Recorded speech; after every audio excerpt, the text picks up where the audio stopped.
প্ৰধানগৰাকীয়ে ভৰা ষ্টেডিয়ামত হাগ্ৰামাই বিচাৰিলে বড়ো জাতিৰ অধিকাৰ। প্ৰধানমন্ত্ৰীৰ চকুত চকুত হৈ হাগ্ৰামাই কলে বড়ো চুক্তিৰ কথা। হাগ্ৰামৰ সাহস চতুৰতাত নিষ্প্ৰাণ মোদী হিমন্ত বিশ্বৰ ৰণনীতি। হাগ্ৰামা মহিলাৰী ডাঙৰীয়াই মোক যেনেকে কৈছে তেনেকে মই ইয়াত এনাউন্স কৰিছো যে চৰকাৰে ইয়াতে 50 কোটি টকা দিব যাতে সুন্দৰ কৰি আমাৰ এই গুডি বাথৰ কমপ্লেক্স আমি নিৰ্মাণ কৰিব পাৰো।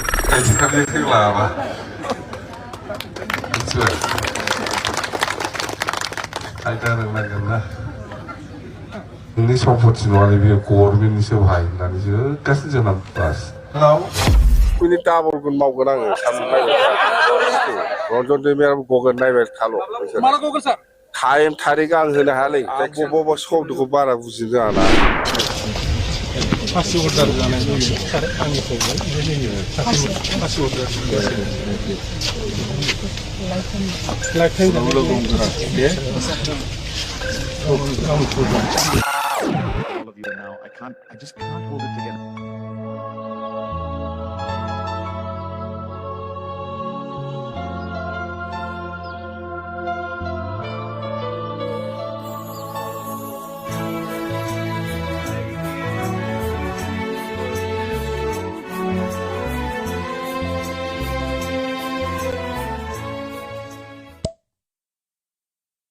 रंगुल बर', प्रमद बर' बिथां, राकेश ब्रह्म, बुंनो थाङोब्ला UPPL नि साफ्रोमबो दैदेनगिरिफ्रा थारैनो मा जादों?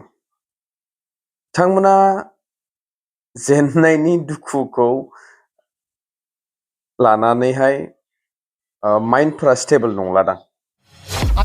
मुसलमाने जाते आमाक मरम करे इकाने मैं टुपियो आजिर परा आरो निर्वाचनल मैं नुखुनो कन्ट्रोल गैला।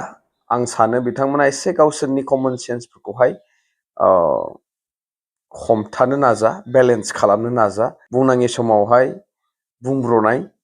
थिग बेबायदिनो दिनै राकेश ब्रह्म बिथांनि बुंनाय मिडिया बाइट होनायफोरखौ नायोब्ला आसरित मोनदों। माने बिथांमोना दिनै मास मोनब्रैल' सरकार बिपिएफआ खुंबाय थानाय समावनो बिथांमोना ओरैबायदि हुलुस थुलुस मोनसे गावसोरनि गेजेरावनो मोनसे परिबेसखौहाय सृष्टि खालामनो नाजागासिनो दं।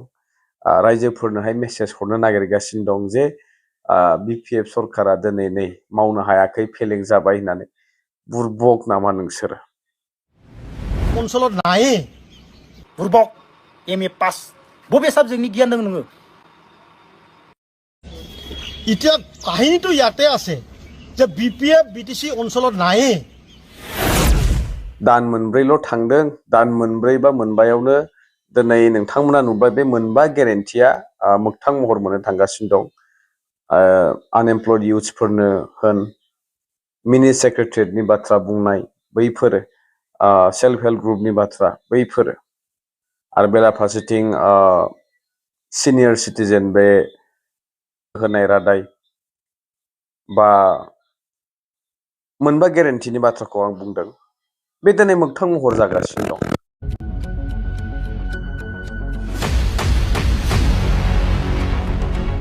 फट बटजरायाव बिटिसिनि चिफ हाग्रामा महिलारिया सानसेयावनो मोनब्रै अन्थाइ खाम्फा गायसनदों। जेलनिफ्राय गबाय जों जोबोद गोजोननाय मोन्दों। एक्सुवेलि जोङो आउटसाइड बिटिसिनि जों बर'फोर, जोङो इउनाइटेड बड' पिपल फेडारेशननि आं आफादगिरि डक्टर बाबु बर', नेहाथारि जोंहा पबित बसुमतारी। बेजों लोगोसे जों मोनफ्रोमबो जिल्लानिफ्राय दैदेनगिरिफोर जोंनि सफैनो हादों। जोंखौबो बिथां हाग्रामा महिलारि बिथाङा लिंहरदोंमोन बेवहाय बाहागो लाफैनो थाखाय। जों जोबोद गोजोननाय मोन्दों। ओरैबायदि स्पिडआवहाय खामानि जागासिनो दङ। एन्ड जों बयबो बुजिखायो जे खनसेनो गासिबो पसिबल नङा, पसिबिलिटि नंखाया। जितु फेस बाय फेस बे जिनिसाहाय जालांबाय थागोन। एबार हयथ' सोरबा मोनगोन, सोरबा मोननाय नङा। नेक्स्ट आरो नै होनो थांगासिनो दं। आरो दाखालि बावैसो CM बिथाङा 24th बड'लेण्ड डे जितु सान फालिनाय जादोंमोन, बिटिसि एकर्ड डे फालिनाय जादोंमोन। बेहाय बिथाङा डाइरेक्टलि ओरैबायदि साहसि नायदों नोंथांमोना। थांनाय बारावबो नोंथांमोना नुबाय आङो गासिबो खोथाखौ नोंथांमोना लासै लासै फोरमायलांगासिनो दं बेनि सिगां नोंथांमोना आं सर्ट इन्ट्र होनो लुबैयो आरो बे इन्ट्रनि फारसे रिप्लाइखौ आं होलायनो गोनांथि गैया थेवब्लाबो नोंथांमोना इन्ट्रखौ नायना लाग्रोदो बेनि उनाव आं मोनफा मोनफा ससे नोंथांमोननो बेनि एसे रिभिउखौ होनानै होगोन लिरमारगोन नामा बिपिएफ दोलो बुंब्ला मुसलमान दोलो आरो बिपिएफ दोलो बुंब्ला आदिबासिनिसो दोलो सावथाल आरो आदिबासिया हाग्रामानि एसटि फाननायखौ हरेकमाल बायनाय बायदि बायनाय जाबाय नाथाय माबायदि मोनजाखो बेखौ बिसोरसो मिथिसिगोन बे बाथ्राया जों बुंनाय नङा बेफोरबायदि गोख्रों बाथ्राखौ अजद दिखांदों बिटिआरनि बारगाव इएम इउपिपिएल लाइमोन गांखंनि आफादगिरि एमसिएलए राकेश ब्रह्मआ बिनि अनगायैबो राकेश ब्रह्मआ मा फोरमायखो आबुङै खोनासंनो लादो बर' जातिया माने बिपिएफ दोलोजों सासेबो गैया होनबाबो भुल जाया खारन बिपिएफ होनबा दिनै मुसलमाननिसो दोलो आरो बिपिएफ होनोबा दिनै आदिबासिफोरनिसो दोलो बेखायनो आं आसा खालामदों दानि थासारि आरो मिथिंगानि जि थिननाय दानि जि माने गाबखांनाय मोनसे परिबेस बेयो सानदों जोंनि फेभाराव गोबां फैगोन खारन मुसलमान जातियाबो दिनै समाव गोबां माने लैज्जाजों भुगिनानै दङ बै लैज्जानि फिथाइया आदिबासि आरो आदिबासियाबो जिहेतु सावथाल आरो आदिबासिया जिहेतु हाग्रामानि हरेक माल फाननाय बायदि एसटिखौ बायनानै जाबाय बुरबक एमए पास बबे साबजेक्टनि गियान दं नोङो মই প্ৰতিজ্ঞা লৈছোঁ 2026 নিৰ্বাচনৰ পিছতে মই মানে আমাৰ সংখ্যালঘু আমাৰ মাইনৰিটি ভাইসকলৰ মুছলিম ভাইসকলৰ যোনটো সন্মানৰ টুপি মই সেই টুপিটো ইয়াতে ৰাখি থৈ দিম মাথাত যে এইবাৰৰ নিৰ্বাচনত বিটিচি নিৰ্বাচনত বিপিএফ बुंलाबायो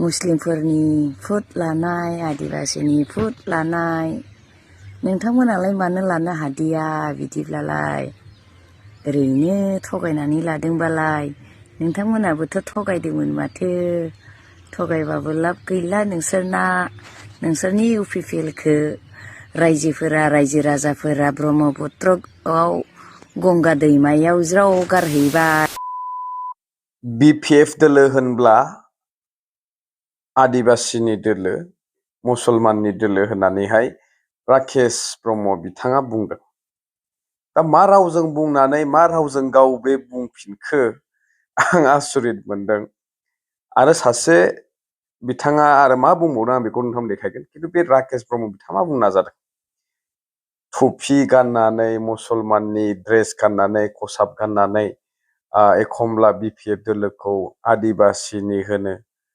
मुसलमाननि होनो मुस्लिम भटजों बिपिएफआ देरहादों होनो बिटिसिआ दिनै बर'नि नंला मुस्लिमनि नंला बेफोरबायदि नाला बंसा बाथ्रा बुंनानै गाव मा फोरमायनो नागिरदों एक्चुअलि गावसो मोनसिगोन बेनिफ्राय दा खसम जालायो गावहा खसम जानानै बुङो फैगौ जितु बिधान सभा बिसायख'थि जोबागौ मानि टपिकखौ खुवा जाहैदों बेनिफ्राय इउपिपिएलआबो फेक्टर नङानो बिपिएफआबो फेक्टर नङानो दिनै फेक्टरा मुस्लिम आरो आदिबासिसो बैफोर बाथ्राखौ बुंनानै सोरखौ खर' फेदेर नागिरदों राकेश बिथां बेबायदि पलिटिक्स खालामो नामा दिनै किसुमान खोथाखौ माबायदि स्मुथलि माने बुंनांगौबा बुंनाङा बेफोरखौ एसे सानना नायग्रोनांगौब्रा खहाया नोंनिबो दं आंनिबो दं बेफोर बाथ्राखौ फकासाव लाबोनानै बिथांमोनखौ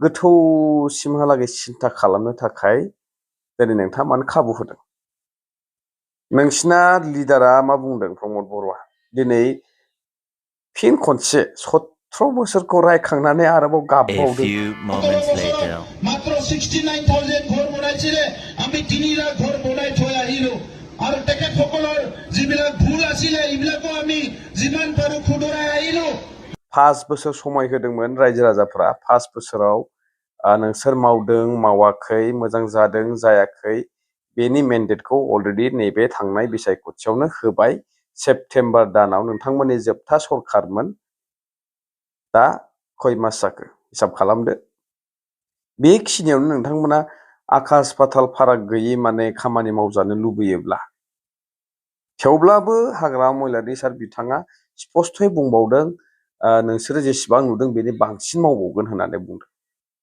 आरो थारैनो दिनै समानो बावथाराखै थेवब्लाबो बिथांनि नाजानायाव दिनै आनएमप्लयड इउथ आं जितु बुंबाय मोनबा गेरेन्टिया दिनै साक्सेसफुल जानो थांगासिनो दं आरो बायदिसिना स्किम्स आरो राकेश बिथाङा बुंबावदों थिखादार बाहेरानि थिखादार रंगुलाबो बुंदों दिनै साख्रि होना बुंदों साख्रि होनायनि रादाय होआखै साख्रिखौ गावबा गावनि जयगथानि गेजेरजों मोनलांगोन भेकेन्सि फैयोबा मोनलांगोन आरो दिनै साख्रि होआखै नङा फरेस्ट बिफानाव गोबां बावैसो साख्रि मोनलांनाय नोंथांमोननि सरखारनि समाव बैफोरो हाग्रामा महिलारि सानैनाव अबदानमोन लाजिनो रोङाबा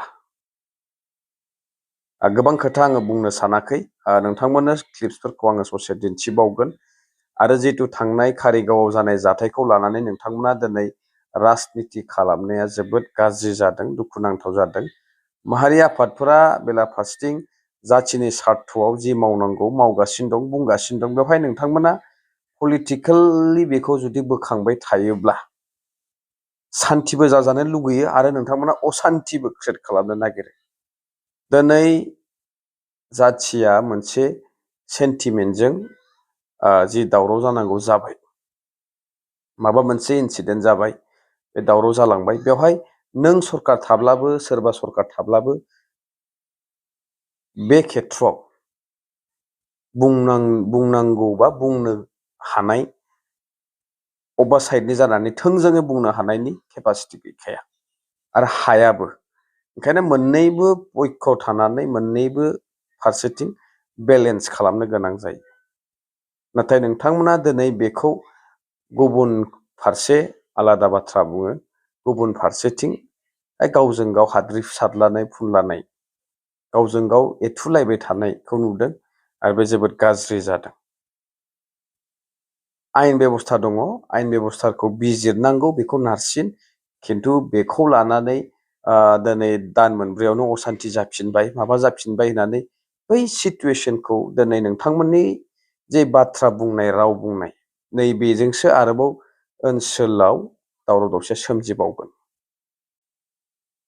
सरखार गैला नालाय जाखिनि बुंनांगौ गुदि बिजौ 2020 मायथाइ बिटिआर एकर्डनि उनावनो जाखिनि खोथा थगायनांगौ थगायखाबाय रायजोफोरखौ बेनिखायनो दा बुंनो थाखाय रायजोफोरनि सिगाङावहाय थांनानै माखौ लानानै प्रसार खालामगोन बे पइन्ट गैयिलाय बिथांमोना बै दाख्लै कारिगावनि इन्सिडेन्टखौ लानानै बे बुंलागासिनो दङ खिन्थु स्पष्ट खोथा प्रमद बर' बिथाङा जा बुंदोंमोन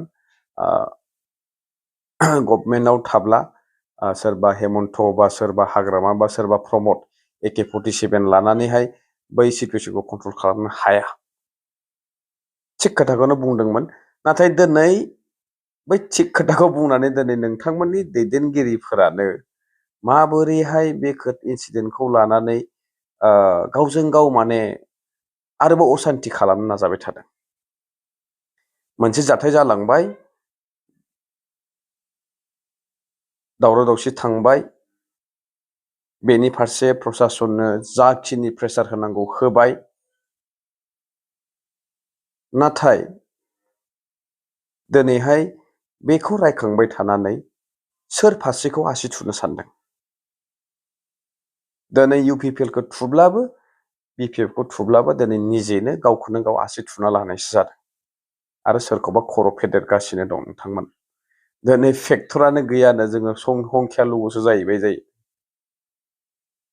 UPPLबो फेक्टर गैया BPFबो फेक्टर गैया बेफोर किसुमान बाथ्राफोरखौ बेबायदि बुंफ्रुनाङाब्रा बोलो होनाङा गुबुनखौ नोंथांमोननि बुंनायलायसो आंबो दिनै बे रिप्लाइखौ होनो गोनां जादों आरो रंगुल बर' बिथाङा थारैनो